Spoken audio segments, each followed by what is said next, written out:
Hello friends. Calcium एक ऐसा mineral जो हमारे बॉडी के लिए बहुत ज़्यादा आवश्यक है। बचपन से लेकर बढ़ती उम्र तक कैल्शियम के प्रभाव को हमारे शरीर पे साफ साफ देखा जा सकता है।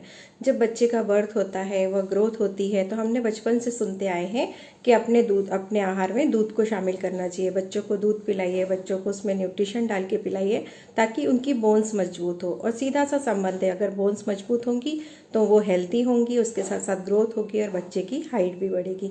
तो ये एक ऐसा मिनरल है जिसका नाम हम लोग बचपन से सुनते आ रहे हैं। लेकिन क्या यह बढ़ती उम्र में भी इतना आसान होता है कैल्शियम का एब्जॉर्प्शन शरीर में, कैल्शियम का मेंटेनेंस शरीर में? तो उसके ऊपर मैं आज चर्चा करना चाहती हूँ आपसे कि जब हम छोटे होते हैं, हम डेली हमारा जो कैल्शियम का इंटेक है, हमारी बॉडी उसको एब्जॉर्ब कर लेती है। खेलते कूदते हैं बच्चे तो विटामिन डी भी पर्याप्त मात्रा में शरीर को मिलता रहता है और कैल्शियम का एब्जॉर्प्शन होता रहता है और उसके साथ साथ उसकी यूटिलिटी भी होती रहती है। लेकिन प्रॉब्लम तब आना शुरू हो जाती है जब हमारी एज बढ़ने लगती है। 35 प्लस की बात करूं मैं तो जैसे जैसे महिलाएं 35 की एज को क्रॉस करती है, जनरली देखा गया है कि हाथ पैरों में दर्द स्टार्ट हो जाता है, बालों की क्वालिटी डाउन होने लगती है, नाखून टूटने लगते हैं, हमारी मसल्स पेन होने लगते हैं, क्रैम्स आने लगते हैं, नस पे नस चढ़ना, ये सारा सब कुछ कैल्शियम की कमी से होता है। और यदि इसकी कमी को इसी तरह नज़रअंदाज हम लोग करते रहें तो ये बड़ी बड़ी कहना चाहिए बड़ी बड़ी प्रॉब्लम्स के साथ हमारे सामने आता है। क्योंकि कैल्शियम का संबंध केवल बोन्स की मजबूती या बोन्स की क्वालिटी या बोन्स के स्ट्रक्चर को मेंटेन करना ही नहीं है, उसके अलावा भी कैल्शियम का हमारे बॉडी में बहुत बड़ा इंपॉर्टेंस है।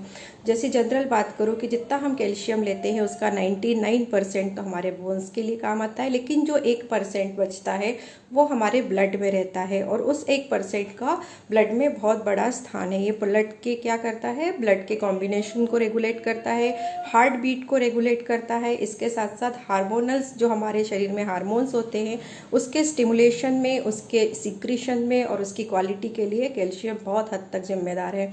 तो जैसे जैसे अगर हम बड़े होते हैं और हमारी बॉडी को कैल्शियम का एब्जॉर्प्शन कम हो जाता है, वो बट नेचुरल होता है, आपके ऊपर डिपेंड नहीं करेगा। ये नेचुरल प्रोसेस है कि जब बड़े होते हैं तो हमारे शरीर में किसी भी न्यूट्रिएंट का एब्जॉर्प्शन धीरे धीरे डाउन होने लगता है। तो जब कैल्शियम हमारे ब्लड में कम होता है, सबसे पहले 1% है तो वही कम होगा, लेकिन हमारी बॉडी, हमारा ब्रेन बहुत स्मार्ट है। वो क्या करता है कि जैसे ब्लड में 1% से कम होने लगता है कैल्शियम, वो हमारी हड्डियों से लेना शुरू कर जाता है। क्योंकि हड्डियां, हमारी बोन्स जो है वो कैल्शियम का डिपोजिशन है, उसको बैंक भी कह सकते हैं हम लोग कैल्शियम का। तो हम लोग बैंक से जिस तरह से पैसा निकालते हैं कमी पड़ने पे, उसी तरह से हमारा जो ब्रेन है, हमारी बॉडी है, वो कैल्शियम का एब्जॉर्प्शन करने लगती है, क्योंकि ब्लड में 1% मेंटेन करना बहुत ज़रूरी चीज़ है। तो इस तरह से हमारे बॉडी में जो डिपॉजिट कैल्शियम है वो धीरे धीरे कम होने लगता है।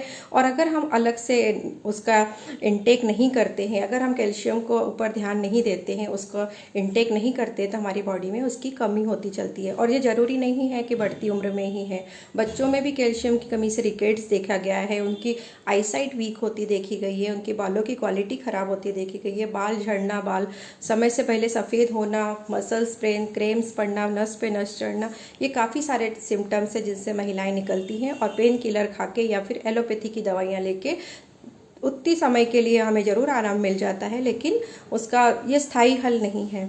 तो मैं आप लोगों से यह आपको एडवाइस करूंगी कि एक 35 के प्लस महिलाओं को और 40 की एज के बाद पुरुषों को भी कैल्शियम इंटेक अलग से करना ही चाहिए, ताकि आगे होने वाली प्रॉब्लम्स, रिकेट्स हुआ या फिर ऑस्टियोपाइरोसिस हुआ या फिर बोन हेल्थ के संबंधित कोई भी प्रॉब्लम हो, इवन की जो हार्मोनल इनबैलेंस है उसके भी जड़ में कहीं ना कहीं कैल्शियम की कमी है। और हार्मोनल बैलेंस की जो प्रॉब्लम सामने आती है वो हमारे उसके रूप में आती है। इसके सबसे बड़ी चीज़ जो आजकल चारों ओर है वो है थायराइड।